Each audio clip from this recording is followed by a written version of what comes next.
Yeah, some nods, yeah, you can hear me perfect. So I am going to be reading one of my favorite winter stories, and it is called A Winter in the Woods. Would you guys all like to read it with me? Excellent. All right. It was a cool, crisp morning in the woods of the south, with a chill in the air and cardinals fluttering about. The animals began preparing without a moment's delay as the last warm days in the woods were fading away. Suddenly from the bushes, a bell was heard. In excitement, the creatures shifted and stirred, for they knew that the sound they just heard with their ears meant only that Mother Winter was here. Mother Winter said, "Hello, all my creatures of the woods. I see you're preparing for the cold season, as you should. Now I must winterize this forest, every rock and every splinter, and help each of your transitions into winter. First, Mother Winter would help the snake, from which its resting spot in the sun it began to awake. Look at Snake. What do you see? A flicking tongue, two bright eyes, and a long, scaly body. Watch as Snake flicks its tongue all around, and think of how they use these features to survive all year round. Snake is cold-blooded, so the sun's warmth is essential. But shorter, colder winter days means less sun potential. So to stay warm in the winter, Snake must go underground, where away from the elements, they will stay safe and sound. If it becomes cold enough, Mother Winter knows that Snake can brumate, becoming sleepy and slow. Now snakes are amazing animals, and because they're cold-blooded, they don't have to eat as much. But when they do, they have some pretty cool adaptations for eating. When they find their prey, they can stretch their jaws nice and wide to swallow it, because their jaw is not fused with bone like ours is. So they can eat something as large as the largest part of its body for the meal that they do eat when they want to.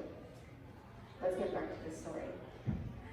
On she went, and as she looked around, she realized she needed to place the snow on the ground. She pulled from her bag the magical thing and covered with white what once was green. She laid it here, she laid it there. It fell in the meadow, it fell in her hair. And as she finished up, she couldn't resist, patting herself on the back and checking the snow off the list. And the snow was all laid out, a beautiful sight to the eye. But something seemed to be missing from the sky. Mother Winter pulled little gems of wonder, snowflakes big and small, for the animals to scurry about under. She put them into the air to gently fall back down, each snowflake unique and silent, not making a sound. They will continue to fall through the winter, magnificent and bright. Winterizing was almost complete, the day approaching night. Next, Mother Winter came across our next animal ambassador. Do you guys have any guesses? She came across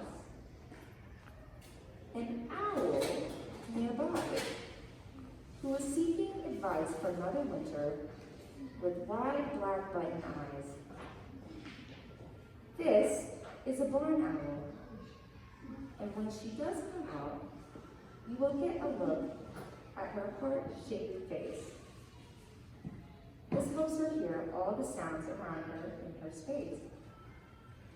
She's got long, sharp claws to help her catch her prey, and big wings to help her fly in the sky during the night and during the day. Watch as Owl sits gracefully and carefully looks around, and think of how they use these features to survive all year round. Mother Winter said, "Owl, for winter you should save energy and fly as little as you can. Hunting when rodents are more active is a clever plan. And in the midst of all this cold and snowy weather, thank goodness that you are covered from head to tail in all your feathers." Mother Winter told Owl to roost in warm places for a cozy nap. tree among the leaves, or in a barn perhaps. And instead of Owl's feathers being separate like this, they're solid. Instead of being solid like this, they're separate. So when she flies, she doesn't make a sound. And she's silent to catch the prey that she goes after. Now it seems that Owl was ready for the cold season to come. And Mother Winter was pleased to have helped another little one. The snowflakes were blanketed on the ground. The snow was falling all around. And what once was green was now frosted and white. It would be cold during the day and even colder at night. The sun had gone and the moon was aglow. A chilly winter had come upon us. But the animals were ready, the animals were prepared with their winter adaptation. There was no reason to be scared. They nestled in their dens, they burrowed underground, they found warmer places, they foraged and ate the food they found. And with a wave of her hand, Mother Winter said, "So long to my animals.